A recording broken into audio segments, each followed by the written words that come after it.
तळोदा नगरपालिकेच्या निवडणुकीत आज प्रचाराचा अखेरचा दिवस असून कालच शिवसेना आमदार चंद्रकांत रघुवंशी, आमदार आमशा पाडवी यांच्या प्रमुख उपस्थितीत हितेंद्र क्षत्रिय आणि सर्व 21 उमेदवारांच्या प्रचारासाठी सभा घेण्यात आली।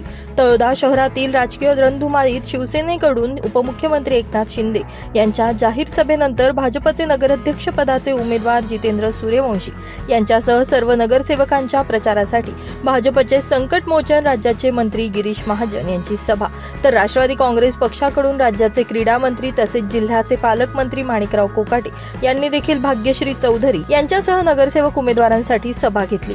तर आज मुख्य नेत्या प्रतिभा शिंदे त्यांच्या उपस्थितीत रोड शो घेण्यात आला। काँग्रेसच्या मुख्य नेत्या प्रतिभा शिंदे यांच्या उपस्थितीत रोड शो घेण्यात आला। भाजपकडून शेवटच्या दिवशी आमदार राजेश पाडवी यांच्या प्रमुख उपस्थितीत जाहीर सभा आनंद चौकामध्ये ठेवण्यात आली असून त्यात आमदार राजेश पाडवी काय बोलतात याकडे सर्वांचं लक्ष लागले। 2 दिवसांपूर्वीच त्यांनी जाहीर सभेत बोलताना येणाऱ्या 30 तारखेला विरोधकांचा कच्चा चिठ्ठा उघडणार असल्याचं सांगत सर्वांचं लक्ष वेधून घेतलं होतं। यामुळे आजच्या सभेत ते काय बोलतात याकडे शहरवासियांचं लक्ष लागलंय। ब्युरो रिपोर्ट, आपला खबऱ्या न्यूज, नंदुरबार।